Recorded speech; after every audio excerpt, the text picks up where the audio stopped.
The sense of true belonging is more than fit in a place, is you finding yourself. And this is what was life changing for me, that knowing that who am I, and knowing that I can belong to any place because I know who am I. Welcome to the Confident Podcast. I am Lisa Tarkington, your host of this podcast. If you found yourself hitting play on this podcast, it means it was meant for you. My goal is to help empower and guide you to become a better version of yourself through conversation, advice, and tips that are real, vulnerable, and authentic. I am excited to have you join this journey with me. So let's get started. All right, everybody. Well, welcome back for another episode of the Confident Podcast. I am your host, Lisa Tarkington, and we have such an amazing episode coming your way today. We are going to be talking all about confidence and belonging, how they come together, how they're a little bit separate. And I think it's so cool to think about how these elements play into our lives, how so many of us are looking and longing to have more confidence in ourselves and also belonging. And throughout today, we're going to be talking about these two different things and sharing stories, giving tips and tools, not only for people to help them in their personal life, but also professional when it comes to leadership. And I say this all the time to all of my coaching clients that leaders can be in all shapes and forms. So if you're like, well, I'm not a leader. Yes, you are. You're just in a different format than maybe you see someone else in a hierarchy. So we are going to dive into this incredible conversation, but I'm not doing it alone. I've been doing a lot of solo podcasts recently. I know that all of you guys are always cool with that. You love all of the stories that we've been able to tell, but I also think it's very powerful when we bring on some amazing guests to share their stories as well. So we have my good friend Andrea jumping on today. She is an executive and leadership coach, and I'm going to let her give you guys all of the feels about who she is. So Andrea, welcome to the Confident Podcast. Thank you so much, Lisa. It's such an honor, a privilege to be here with you. I'm so excited to share and to be with you here. Yeah. Well, and I'm trying to think of like the first time we met. It was just Instagram, wasn't it? It was. I believe it was. It's like we clicked even we didn't know each other. Yes. Oh, I like this girl. So. And then it's also like, oh, we're both in Michigan. So like super cool how as much as I always say there's so much interesting stuff that happens on social media, it's also really cool how we all can connect. So Andrea, so happy to have you on. So I would love for you to share with our audience a little bit more about yourself. Yeah, sure. I start from the beginning. I'm originally from Brazil, from the south of Brazil. So this is where my family is from. My parents, my siblings are still there. And I left Brazil in 2000 for love. My husband is Italian. I met him in Brazil. And we lived in Italy for 12 years in Milan. I used to work in human resource in Italy. My kids were born there. And in 2012, my husband got the opportunity to come to US, to Michigan for work, the very common expat life. And I used to tell this story because we see how life can change in a blink of eyes. We just left, we left Milan, we closed our apartment with everything inside, furniture, my car in the garage. My boss at that time said, Andrea, whenever you want, your place is here, you can come back. And these things go like from 1 year, we stay 2, and here we are 12 years later, we became American citizen 2-3 years ago, maybe. So yeah, my kids now are 20 and 17, pretty Michiganders. So yeah, this is how life changed our destiny in some way. And even for us professionally, it was just an amazing opportunity. As I said, I used to work in HR, and after kind of like a year that I was here, I was kind of like thinking about what I would like to be next. And I discovered coaching because I work with a coach for myself in what will be my next here in this new life, quote unquote. And after a few sessions, I told her, I think this is what I want to do. I want to be a coach as well. And she said, since I met you, since the beginning, my intuition was that this will be perfect for you, but I couldn't tell you. So since I started my first coach training in 2014, I fell in love with this work and I'm doing them since then. So it's been 10 years that I'm working full time as a coach, building my business, etc., etc. So Amazing. That is such a good story to hear about where you guys were living and then deciding to stay. I can't even imagine having all of my stuff be in a location, living in a whole different country, like not even a different state or county, and then staying. And so I have to ask, did you like go get the stuff or did you just like leave it there? no, that's a good question. We lived in a rental house. We rented a house for 4 years, still when we were in the visa green card process, and then we bought a house in 2016. So we got our stuffs back here after we bought a house. So Okay. Okay. Good. Good. I was very concerned about the clothes or everything, as you can tell. But that's amazing. That's an amazing transformation. And I also love that the other transition that you brought up about I became a coach because I had a coach. And I think that probably every listener on here knows, like, I have a coach. I'm so big on being that. Even though I am a coach, I think it's so powerful to continue to work on your personal and professional growth as well. And it's just taught me so much about myself through that process. And you probably feel this way, I love hearing the growth in my clients. And it's very hard sometimes to not give all the advice in the world, but just to be a coach in general. But kind of like segueing into that. So we're talking about confidence and belonging today. And when you hear those words, those elements are intertwined, but also they're very separate sometimes too. Like people don't always look at them as intertwined, I would say. And so what would you say is like, how do you see them intertwining? And then how do you see them separately? great question. Sharing also a little bit of my story, answering your question now. And I just realized that afterwards. When I moved to Italy, I had, of course, a hard time adapting in this new culture. I was, of course, younger. And I didn't realize at that time how I was in some way trying to fit in order to feel accepted, to adapt, to be there, to live there. And more I was trying to fit in, I was losing my own essence and not feeling confident, not feeling yourself was kind of like becoming bigger and bigger on me. I was trying so hard with all these years to, feel included in the workplace. I work in the same organization for 12 years. So I had a good career there in HR, but it was always the feeling that I'm different than them. I was the only foreign in that company. I was the only one with accent. So there was always this feeling of I don't belong.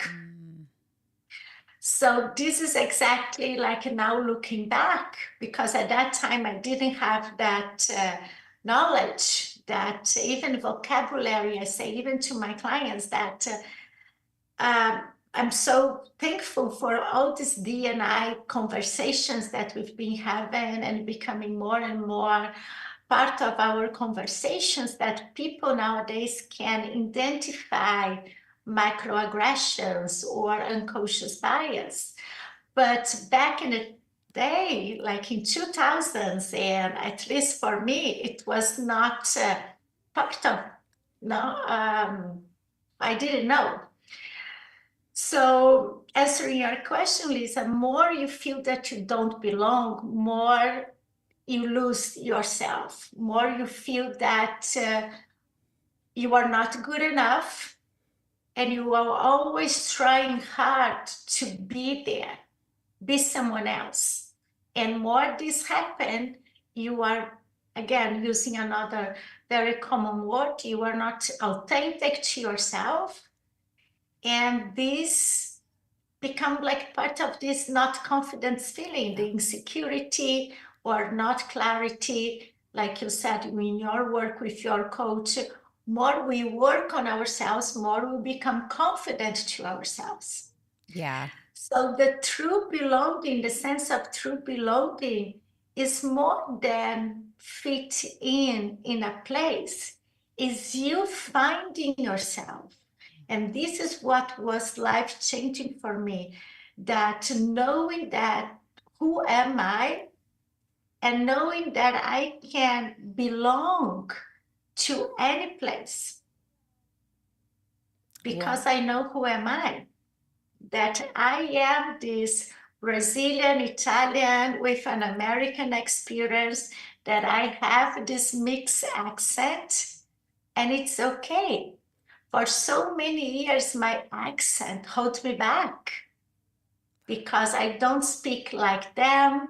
I don't, whatever, like them. But when you honor, you embrace your full self, then you belong. What did you notice? I actually love that. And as you were talking, I was like, I have so many questions for her, but I'm trying to do mindful listening at the same time. Like, loved everything that you were saying. I first off have to say, like, anybody listening in that probably like felt that way at some point, right? Like, we're all like, I want to fit in with X. I want to fit in with this group. And you took me back to all of the years of high school for me, actually, where it's one of those things where people don't see it on your face like all the time, but you're feeling it inside a little bit. And so what did you notice when you started to like fully embrace who you were, how it kind of affected how you, how other people actually acted around you as well? Yeah, I love that. And it's good that you mentioned also about high school and all this experience, because belonging or not belonging is not about just if you move up to a new country or a different place. Could be even your own family, in your work, school, as you mentioned, in the workplace, even though you are from the same place, same country, same everything. So as you mentioned, Liz, it's more that the feeling that you feel inside, and this comparison that we also say that the comparison is the thief of joy. That we women, we have a lot, like social media bring this a lot for all of us teenagers, but even as adults. But it's this comparison that what is external to us.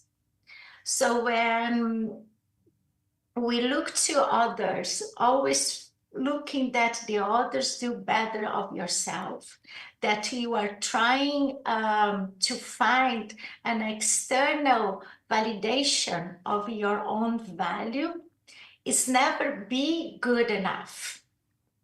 And the society is full of that. How many likes, how many views, how many people or even friends, because this became part of our reality nowadays. Yeah. And what I love about coaching, or what I love about the work that for me personally was a life changing, when we start to look into ourselves and even to others, of course, our clients, in a perspective more what we have, our strengths, what we are good at. Like, even though like your friends, this is very, it was my experience in high school, like my friends were very good in sports, and I was always not good at all in sports, and I always felt bad. But this is me. But when I started to looking in what I'm good enough, what I'm good at, I'm good with this. I'm good with people, with empathy, in deep conversations, in supporting others. When we look to what we have, we don't see more the half empty of the cup, but life just creates a different meaning.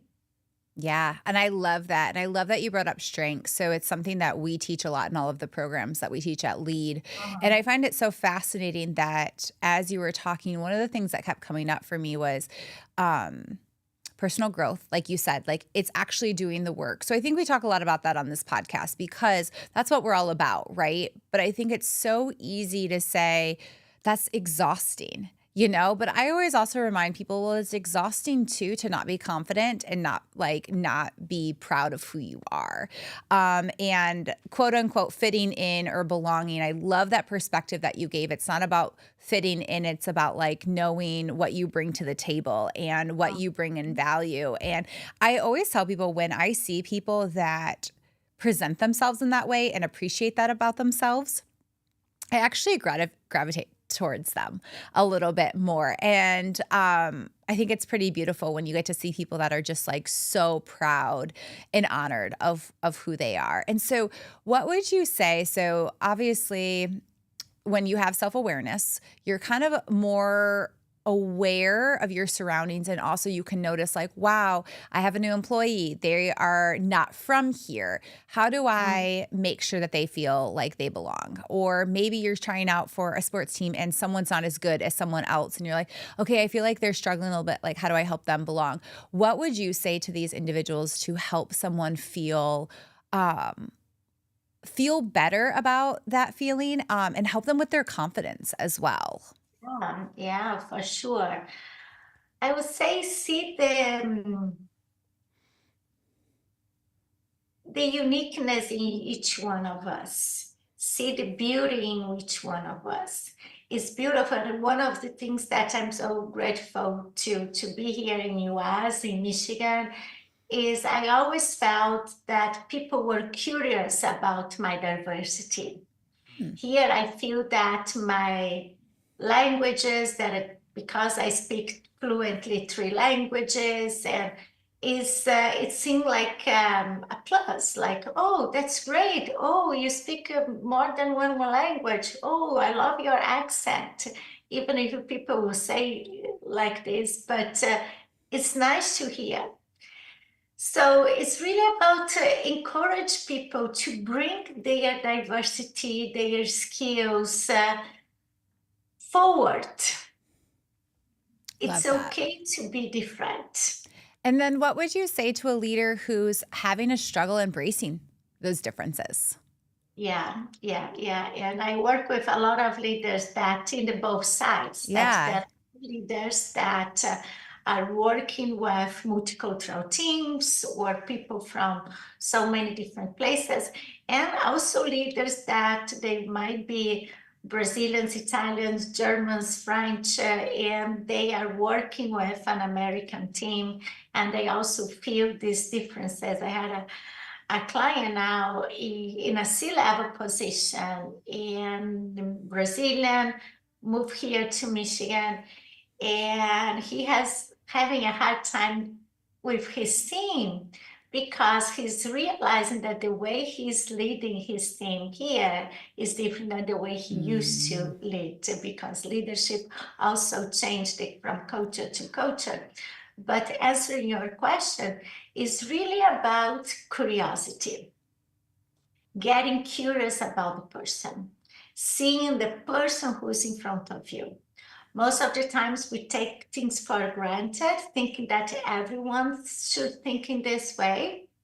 And we don't see that behind that title, that there is a person, mm. that maybe that person is also struggling in some other way. And I think when you were saying that, one of the things that came up for me was curiosity to me sometimes means questions, just asking questions. I have a good friend that would always say, like, I want this to be very informal whenever she's meeting with someone new because she's like, I want them to feel open to talk about whatever, because that's how I'm going to get to know them. And so that's exactly what you were saying, is like, you might not be sure how you're going to embrace. You have maybe not sure how you might help them belong. I also think that too, it's not always your responsibility to make someone feel XYZ, but you should do a good portion of making sure that your authentic values are coming off, right? And then helping them and guide them like, hey, I've noticed that you're struggling here. How can I support you, right? And asking all of those questions. But curiosity helps people also open up, right? Because we're nervous. If you're asking me as a boss to do XYZ, I'm going to clam up a little bit more. But if you ask me more curious questions about me, you're going to learn my strengths. You're going to learn like, yeah, I really don't like to do XYZ too, right? Like you're going to learn so much more through conversation. And I find that so powerful. And it's one of the things I hear from leaders a lot is like that, well, that's a lot of time though. Right? Like, and I agree, right? I'm a grinder. I'm like, I got projects to do. But I also believe that if you want to build that culture where you can trust and have people feel confident in their skills, it's okay to take some time. It's okay to slow down sometimes. I remind myself that still all the time, even though this is stuff that I teach, but it's so fascinating. The impact we don't realize that we can make on people just by asking questions. Yeah, I had some situations with clients. I remember one here that was really life-changing for him. That this client, he was actually letting this person go. He was firing his employee. And he was very determined, no, he's not performing, I cannot. And the day that he had this conversation, and that he was the moment that he really sat with the person and had a conversation, he knew that the person was going through some personal situations. And we worked together for a few months, and he was always going back to that moment saying, I wish I had talked with that person before. And this was such a life-changing experience for him. And I also saw clients, witness client things saying, this person is going to performance improvement. This person is not performing. And the first thing I say, have you ever talked? And as you said, Lisa, sometimes they say, I don't have time, I'm busy. But it's one question. Sometimes you don't need even to put the meeting in your schedule. It's just look into the person and say, how we are doing today? And maybe one time will be, I'm fine. The second time will be, okay, then, and maybe it's time for a little bit more of how are you doing. But getting to know the person instead of just looking for the doing, the result, the product. So this is really, it's life-changing. Yeah, and I will say there are many difficult times where it's tough for a leader. And I will be one of those leaders who have struggled with that sometimes, because you're on deadlines, you have results you have to hit. You still have to meet all of these business goals. But I also think, to your point, we can always tell the stories in our head about like, well, I'm frustrated that this isn't getting done by this deadline, vice versa, all of this stuff.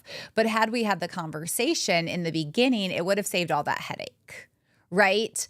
It would have opened up another thing. And kind of back to the conversation about confidence and belonging, I also look at it is it helps you understand, is this the right job for them? Is this the right fit? Do they have confidence in their job? Where do I need to help them with their confidence? Because confidence is all about believing in your skills and your abilities. It's all about your talents. And so when you feel like you're not confident in those areas, it's okay to ask for help. So those people that feel like they don't belong, I always want to counteract or I have the questions to them of saying, well, what are you doing? to get some help, or are you playing victim mindset too? Because I also look at it that way. I look at both, right? The leaders have to do their part, but the person on the other side has to do their part too.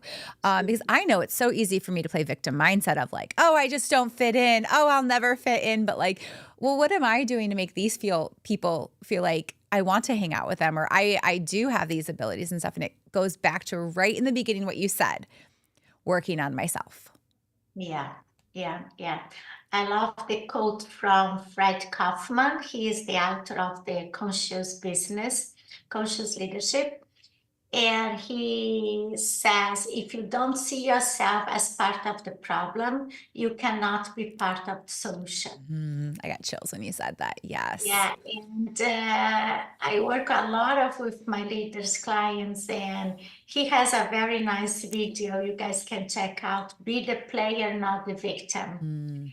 And he described in a very easy examples, like everyday examples, how we as human beings, it's easier, let's say, to justify by blaming others or someone else, like saying, oh, sorry, I'm late, the traffic was terrible, or I was stuck in the meeting. But the point is exactly what you said, Lisa, is the meeting didn't got you stuck by itself. It was your decision to stay. So when we look to ourselves that we are the owner of our own responsibilities, our actions, behaviors, is just with that we can choose. We have the power of the choice. What do I want to do here? Yeah. Yeah. And I love all of that because as I've gotten older and as I've worked on myself, so I don't know if the older piece has anything to do with it or just the years of personal development. I think that they go hand in hand because it's taken me a few more years and I didn't start in high school, right? I started in my 20s. And so I think that it comes with time, it comes with all of this, but like I feel more myself than I did 10 years ago. And I want everybody listening, no matter what age you are, it's okay to evolve in that. Who you are today might change a little bit. Your values, I hope, stay the same, and who you are and all that alignment, but it's okay to change. Like, well, I want to try pickleball. I'm going to use that as the example. That's a very easy one. And they're all really good at it. So when I show up, I'm not as good as them. Well, they probably have been doing it a lot longer than you. And so understanding just piling in and working on it and seeing who's willing to help you in those areas or asking for help. I think back to your point of it doesn't mean that you can't try. It doesn't mean that you can't continue to do it because you are in charge of being part of your own solution too. So Andrea, kind of to wrap up everything, what would you leave our audience with today? Like some last key advice or tools? Yeah, I just want to make a comment if you made about what you just said. I heard this other day that the cells of our body change every 200 minutes, I say. I don't remember exactly the number. I apologize about you're that. good. But the point is, we are not the same person as we were yesterday. We are, as human beings, our body, our mind, we are a work in progress. As we are changing, like with aging is beautiful. It's being that we are here in this planet, in this world, like giving to others, and we are continuing evolving. So it's okay to try, it's okay to fail, because in this way you'll be learning and becoming a better yourself. Yeah, love that. So I feel that this is what I want to leave our audience, that if you feel that you don't belong or if you don't fit in, it's not about you. It's the world that is so full of so many things. And more you look inside to yourself, you will find your true belonging, which is finding yourself. So don't look for external validation when the answers are all inside of you. as Wizard of Oz said to Dorothy. Said to Dorothy. So find the answers inside of you. Oh, I love that. And that is like the best way to end this podcast. So, Andrea, if someone wants to get in contact with you or follow you at all, how can they do that? Yeah, thank you. So my business is Destination U Coaching, website destinationucoaching.com, LinkedIn with my name, Andrea Fleischfresser. I have Instagram account with my name and my business name, Destination U Coaching and Andrea Fleischfresser. My email for contact is andrea@destinationucoaching.com. And thank you, Lisa. This is such Yes. amazing. You are amazing. Thank you for bringing this conversation and encourage so many people to feel more confident to themselves, because this is priceless. Yes. Well, and I just love this conversation and talking about belonging. And it just made me think about so many things of what I can continue to do, right? Like every time you hear these conversations, you have these conversations, it reminds you like, what else could I be doing better? And it also makes you also look internally of like, yeah, what else do I need to do introspectively to really make great changes? So thank you so much for being on this podcast, and everybody listening in. I know that you took so many amazing tips and advice, and just hearing stories too are very powerful. So as I always say, continue to spread love and kindness to everybody that you meet, and have a great day. Thank you for tuning into the Confident Podcast. If you enjoyed today's episode, don't forget to subscribe, leave a review, follow the Confident Podcast on Instagram and TikTok, and share it with those who might benefit. Also, if you are looking to work one-on-one with me, message and follow me on Instagram at Lisa Tarkington Official. Stay confident, stay inspired, and until next time, keep striving to be the best version of yourself. Take care.